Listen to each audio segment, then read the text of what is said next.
이제 4강 3교시입니다. 집단 리더십, 다섯 번째 집단 리더십, 집단에서 그 리더십에 대한 것을 다뤄보도록 하겠습니다.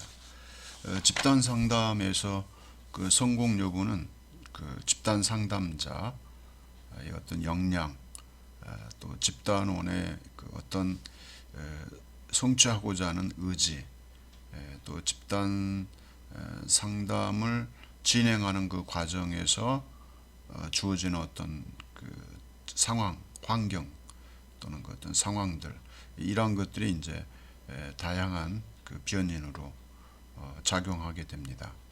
그래서 이러한 그 요인에 의해서 집단 상담의 그 성공 여부가 결정되는 것입니다. 그리고 집단 상담자의 그 리더십은 그 가장 그 으뜸이 되고 있습니다. 집단 상담자의 리더십에 따라서 집단에 대한 문제 해결, 집단원 간의 어떤 대인 관계, 또 집단원의 그 어떤 그 요구들을 리더십을 통해서 잘 이렇게 지원하고 또 이렇게 그 해소해주는 그런 역할을 하기 때문에 집단 상담자가 그 갖게 되는 그 리더십은 그 리더십에 의해서 집단 상담이 이제 결정되기도 합니다. 이제 집단 리더십의 정의 이제 살펴보면 그 집단 리더십이란 무엇인가? 집단 리더십이 그 발휘될 때 그 중점이 되는 것은 집단을 형성하고 집단원을 선정해서 프로그램을 진행하는 과정에 가장 중요한 것은 공동의 목표를 달성하는 것입니다. 그래서 공동의 목표를 달성하는 데 필요한 다양한 그 리더십이 요구됩니다. 그것이 집단 상담자에게 요구되는 그 리더십입니다. 그 다음에 이제 집단 구성원 간의 관계라든지 집단 프로그램을 진행하면서 그 방해 요소들을 또 이렇게 제거할 수 있어야 되는데 그러한 것은 역시 리더십에 의해서 집단원들의 행동을 이렇게 조절할 수 있다는 그런 측면에서 이제 중요한 것입니다. 그래서 여기에 이제 몇 가지 요소들을 또 찾아볼 수 있는 것입니다. 그래서 리더십에는 그 사회적 상호작용, 그러니까 집단 구성원들의 그 사회성을 이렇게 중시하고 대인관계가 원만할 수 있도록 그 조성해주고 지원해주는 역할이 필요합니다.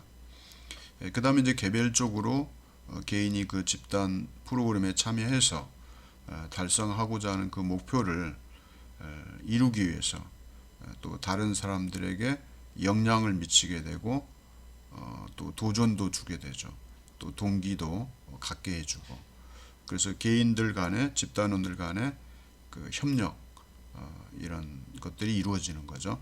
그 다음에 호혜, 교류, 또 사회적 교환, 변형, 협력, 적용, 목표 추구의 과정 등 이러한 것들이 이제 주어지게 됩니다. 이것을 이제 좀 구체적으로 우리가 또 더 살펴본다면 집단 리더십이 추구하는 이제 과정에서 주어지는 것이 이제 호혜가 있죠. 호혜라는 것은 상호주의죠. 서로 상호간에 그 존중하고 또 원만한 관계를 지속적으로 유지할 수 있는 그 호혜성, 이게 중요한 것입니다. 그래서 리더십에는 이 호혜성이 잘 이렇게 발휘될 수 있도록 그 집단 상담자가 중점적으로 노력해야 될 부분이기도 합니다. 그 다음에 이제 집단 프로그램에서 교류, 사회적 교환 등이 있는데 이 교류는 이제 상호 간에 이루어지는 교류죠. 여기 이제 대화를 통해서나 자신의 어떤 그 가지고 있는 어떤 그 물질이나 가지고 있는 어떤 역량, 재능에 의해서 서로 교환되는 것들이 있는데 이러한 것을 통해서 집단원 간에 돈독한 그 친밀감이 형성되는 거죠. 그리고 이러한 사회적 교환은 관계를 유지하는 데 중요한 역할을 하게 됩니다. 그래서 인간관계에서 이루어지는 그 교류는 어떤 집단원 간의 그 사회적 관계를 돈독하게 형성하게 하고, 또 더 나아가서는 개인적으로 가지고 있는 목표를 이렇게 성취할 수 있는 그런 좋은 어떤 경향을 나타내는 거죠. 그래서 이제 삶의 방향은 행동과 어떤 삶의 방향을 결정하는데 중요한 그 리더십 역할을 하게 됩니다. 우리는 늘 인간의 어떤 그 행동이나 그 사람이 앞으로 갖고 있는 미래의 어떤 방향들을 중점적으로 관심을 가지고 지원할 필요가 있습니다. 그리고 변형이라는 것이 있는데, 이 변형은 어떤 바뀐 모습이죠. 집단 구성원들이 집단 생활을 통해서 바뀌어진 모습, 또 집단 상담 과정에서 그 바꾸어진 그 모습은 얼마나 좋아요. 성과가 있다는 걸 나타내는 거죠. 처음 이분이 집단 그 프로그램에 참여했을 때는 그 소극적이고 적극적이지 않았던 그 소심한 성격을 가졌던 분이 적극적이고 도전적이고 열정을 가지고 원만한 그 대인 관계를 하고 있는 그 모습을 보면 앞으로 밖에서도 그러한 생활을 할 수 있겠다는 그 기대 심리를 충족시켜 주기 때문에 이제 굉장히 이제 중요한 그런 역할을 하게 되죠.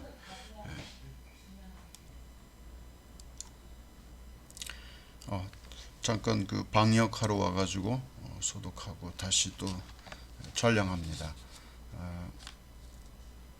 이제 그 협력이라는 것은 그 긴밀한 협동이나 이제 어떤 명확한 그 공동의 목표를 이제 이루기 위해서 협동도 필요하죠. 긴밀한 이 공동의 목표라는 것은 내가 집단 상담에 참여하게 된 그 이유를 개별적으로 자신을 소개할 때 이미 공개된 거죠. 구성원 간에는 이미 이제 각 팀별로 이렇게 긴밀한 관계가 형성이 되고 또 공동의 목표도 성취하고 개인이 가진 그 목표도 성취할 수 있도록 긴밀하게 서로 협동하는 거죠. 그래서 이것을 어떻게 성취하기 위한 토론도 필요하죠.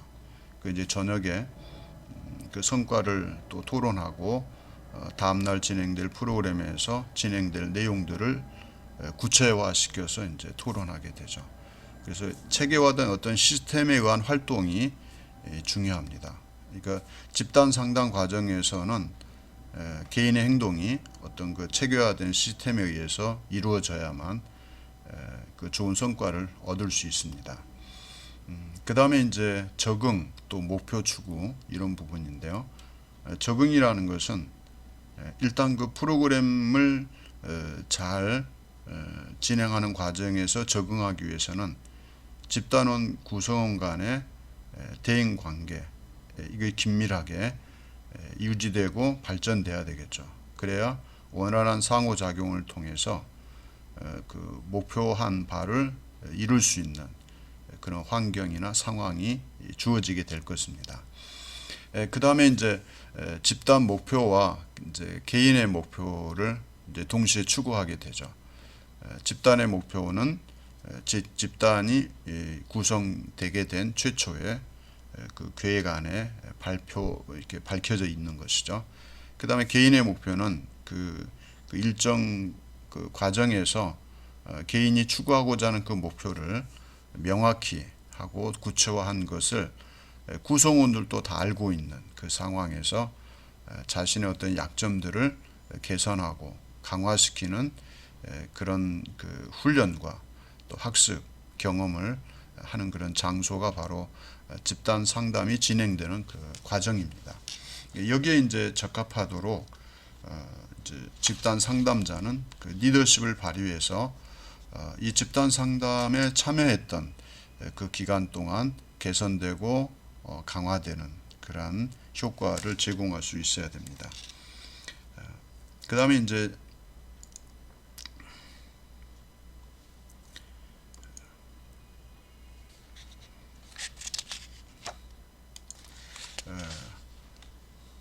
순서가 좀 이상하네. 이것이 앞에 와야 되는데 뒤에 와 있습니다. 먼저 그럼 이제 지금 이제 그 도표를 보시고 정리하죠. 호혜는 뭐였어요? 아까 상호주의, 또 관계 유지하는 거. 그 다음에 교류 및 사회적 교환은 이제 어떤 상호 교류, 인간관계에서 이루어지는 교류죠. 그 다음에 어떤 그 행동과 그 삶의 방향에 대해서 서로 교환하는 거, 교류하는 거. 그래서 개인의 행동의 변화, 또 그 개인 행동이 변화된 모습으로 앞으로 어떻게 살아갈지에 대한 구체화된 그런 교환이 있겠죠. 그 다음에 변형, 처음보다 나중에 시간이 갈수록 바뀌어진 그 삶의 태도나 양식, 언어나 표현, 행동, 그런 것들을 우리가 찾아볼 수 있을 것입니다. 그 다음에 이제 긴밀한 그 협동, 또 공동 목표를 명확히 하는 것. 그 다음에 체계화된 어떤 시스템에 의한 그 활동이 돼야 됩니다. 그 다음에 이제 대인관계에서 필요한 그 적응력, 또 집단 상담 프로그램에 잘 참여할 수 있는 그런 것들이죠. 그 다음에 집단의 어떤 목표나 개인의 목표를 동시에 추구할 수 있는 그런 것들. 그래서 이러한 것이 집단 리더십이 추구하는 그 과정인데, 이러한 그 과정에서 가장 중요시되는 것이 그 집단을 이끄는 그 집단 상담자의 리더십이 됩니다. 또는 그 작은 단위에서는 그 작은 팀을 또는 그 조를 이끄는 조장이나 팀장의 리더십도 여기에 해당이 됩니다. 그래서 대체로 한 20명 이렇게 수련회를 가게 되면 이제 10명씩 또는 5명씩 이제 조를 나누게 되죠. 제가 이제 그 중고등부나 청년들을 데리고 이제 성경학교는 주로 교회에서 하기 때문에 이제 교사들이 이제 팀장 역할을 하게 되는데, 이제 중고등부나 청년부는 이제 40명 갈 때가 있고, 또 적으면 20명, 많으면 60명 이렇게 가게 되면 조장을 반드시 세웁니다. 그리고 조에 대한 그 아명도 정하게 하고, 굉장히 그 경쟁력 있는 그 어떤 그 게임이나 그 시합을 통해서 그 팀별로 이제 그 상품을 제공하게 되는 그런 경우도 있습니다. 근데 크게는 이제 집단 전체가 이제 하나가 될 수 있도록 하는 그런 데 목표를 두는데, 또 개별적으로는 이제 크리스찬들은 이러한 경험을 하셨을 겁니다. 저녁에 이제 예배 후에는 이제 그 제가 이끄는 거죠. 이제 교육자가 이끄는. 저는 이제 집단 상담, 또 인간관계 훈련 이러한 것들을 했기 때문에 이제 20명, 40명, 또 60명이 동시에 할 수도 있습니다. 그래서 사실 60명까지 하기에는 너무 벅차지만 거기에 이제 테크닉이 필요한 거죠.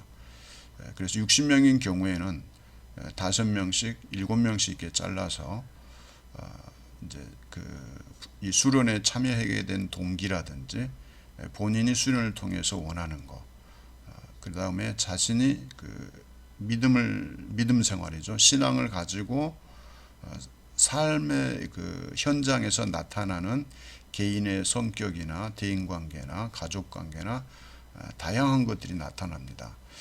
그러면 이제 개인 상담을 통해서는 깊이 있게 그 내용을 파악하게 되지만, 이제 그 구성원들이 알 수 있는 그 개인의 어떤 약점들은 최소화시킵니다. 그래서 프라이버시에 지장이 없는 범위 내에서 자신의 이야기를 하고, 자신의 그 어떤 개선이나 보완이나 이제 변화돼야 될 그런 것들을 함께 기도 제목으로 내어놓고 이제 고백한 게 기도 제목이 되는 거죠. 그래서 60명 전체가 함께 기도해주고, 또 그 5명을 위해서 또는 7명을 위해서, 또 그래서 이렇게 메모를 해야 됩니다. 집단 상담자는. 그래서 첫날에 메모했던 그 기도 제목들, 나누었던 내용들을 숙제하고 있어야 됩니다. 그러니까 60명을 숙제한다는 것은 쉽지 않죠. 그래서 이제 그런 수련회를 이끌어 가면서 5명씩 하면 시간이 꽤 가죠.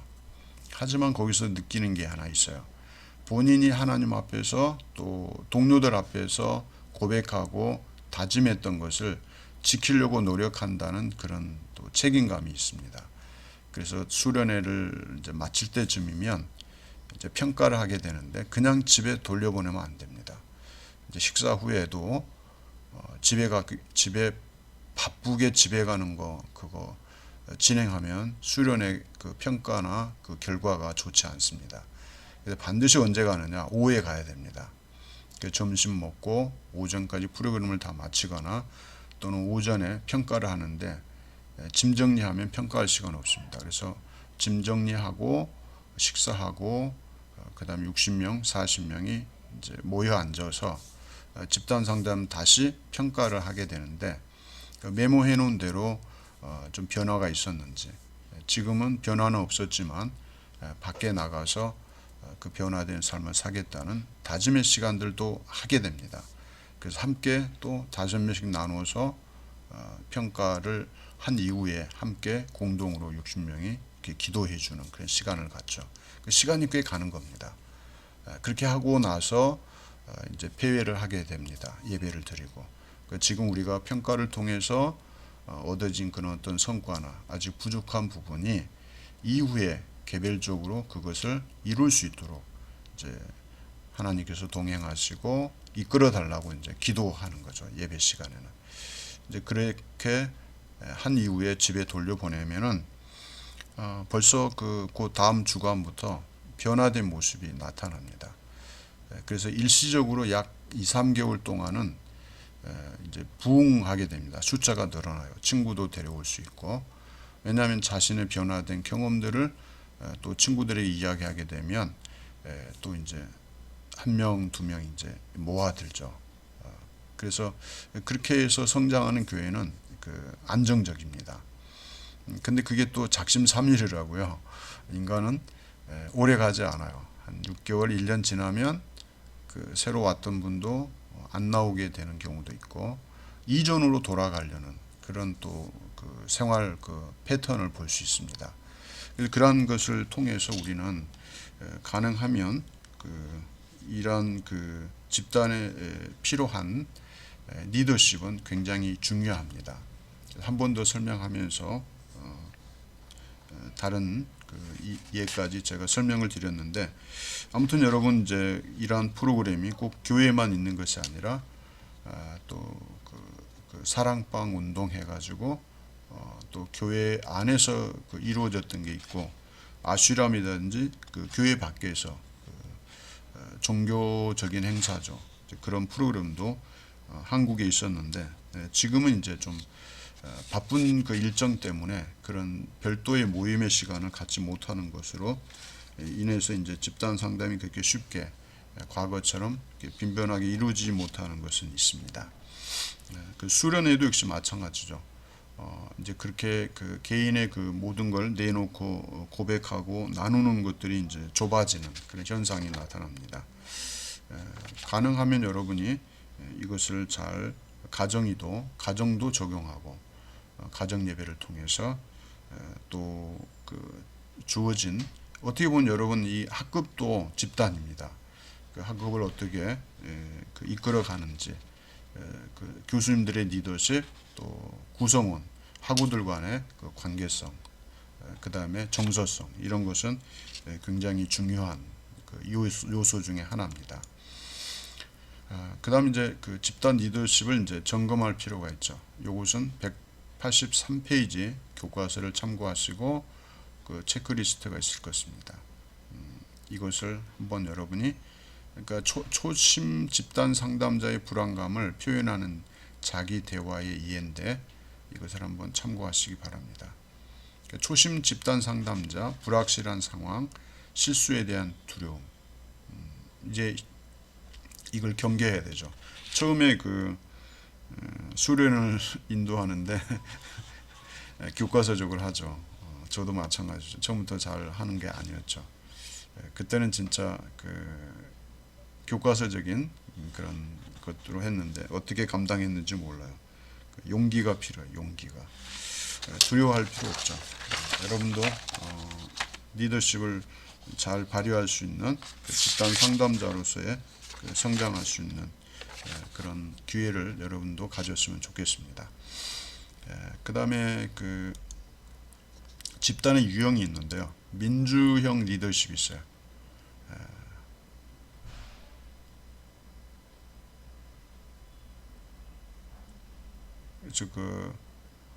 이건 뭐냐면 민주형은 비지시적이죠. 함께 투게더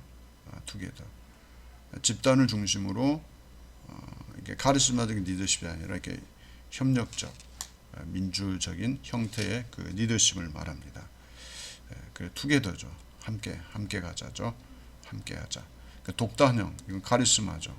이것은 이제 구성원들이 변화에 필요한 통찰이나 집단 행동을 독자적으로 발전시킬 수 없다고 믿는 집단 리더십인데 카리스마죠. 개인을 존중하지 않죠. 통제하는. 이 경우는 이제 주로 어린 이제 중학교 1, 2학년, 요즘 이제 1, 2학년도 그렇지 않죠. 이러한 리더십은 현대 사회에서는 조금 이렇게 적응하기에는 좀 무리수가 있죠.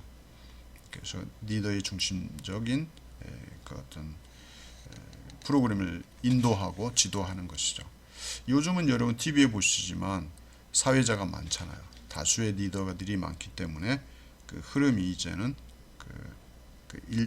사회자 혼자 모든 걸 다 좌지우지하는 그런 프로그램이 지금은 사라지고 있다는 것을 여러분이 기억하시기 바랍니다. 그 다음 방임형 리더십. 어떻게 보면 집단의 방향이나 과정이나 결과에 대한 책임이 집단원들에게 있다고 믿고 전문적인 개입을 안 해요. 이것도 문제죠. 그래서 민주형이 가장 좋죠. 여러분 이제 그 가끔 방송에 오전 방송에 보면 토크쇼 있죠. 다양한 사람들이 나오죠. 뭐 연예인도 나오고 그래서 어떤 그 가정에서 이루어지는 그 주제를 가지고 토크쇼 하죠. 우리는 이래 그리고 뭐 이렇게 가정에서 이루어진 약점들을 드러내놓고 그것도 역시 그 집단 상담의 하나의 유형으로 볼 수 있습니다. 그 스토리텔링을 통해서 이루어지는 대화를 통해서 어떤 결론은 없지만 그 합의점을 이렇게 찾아가는 그 프로그램에서도 여러분이 그걸 찾아와 볼 수 있습니다. 그 다음 집단 리더십을 증진하기 위한 방법. 그래서 이제 모델을 기용하는 거. 모델을 찾는 게 중요하죠. 집단 상담자가 모델이 되어주는 게 가장 적절하죠. 그 다음에 집단 과정의 중요성을 인식하는 거. 이거 이제 188쪽에 있는 그 내용을 참고하시고요. 적절한 이제 집단 규모의 목표를 설정하는 거. 앞에서 이건 해드렸죠. 집단의 규모에 따른 그 어떤 목표를 설정하는 것, 집단원들의 자발적인 참여를 권장하는 것. 그래서 집단 평가서 이제 191쪽에 있는데요. 그거 이제 여러분이 교과서에 참고하시기 바랍니다. 그다음 집단 회기에 대한 녹음 녹화. 이것도 이제 비치하는 거 중요하죠. 이것을 다시 들으면서 또 자문도 구할 수 있고 좋은 자료가 될 수 있습니다. 그다음 공동 리더십의 장점. 이것도 여러분이 살펴보시고요. 집단 리더십의 어떤 그 제한점, 또 공동 리더십 제한점을 극복하는 방안. 페이지 200쪽에 여러분 참고하시면 도움이 될 것입니다. 마지막 이제 집단 그 상담자의 문제 행동인데요. 지나친 이제 개입, 집단 과정에서 너무나 과도하게 개입하는 걸 말하죠. 그다음에 방어적 행동, 집단원들의 비판이나 평가나 부정적 반응에 대한 그 견디기 힘들어하면 안 됩니다. 극복할 수 있어야 됩니다. 폐쇄적인 태도, 개인의 사적인 내용의 노출을 최소화하려는 경향, 이것도 이제 문제가 되죠. 오픈 마인드가 중요하죠. 과도한 자기 개방, 집단 상단으로부터 보다는 삼당자로서 보다는 집단원 일원으로 기능하는 것 같은 형태로 나타나는 것. 그러니까 너무나 그 과도한 노출은 안 좋습니다. 집단 상담자는 엄숙함, 근엄성 이런 걸 보여줘야 됩니다. 그래야 집단을 그 원하는 바대로 성공할 수 있는 그런 어떤 리더십을 발휘할 수가 있습니다. 그 집단 상담자의 자기 개방을 위한 지침 그렇습니다. 그래서 집단 상담자 요 세 가지, 집단 상담자 역할 수행에 대한 방해되는 문제가 있다면 다른 전문가와 상담 또 자문을 구해야 됩니다. 그래서 갑자기 나타난 분이 있어요. 이분은 봐도 못 본 척하고 그림자예요. 안 보이는 분이에요. 그리고 집단에 참여하게 된다. 관찰자로. 그 관찰을 통해서 집단 상담자가 이제 그 자문을 받게 되는 거죠. 그런 경우도 있습니다.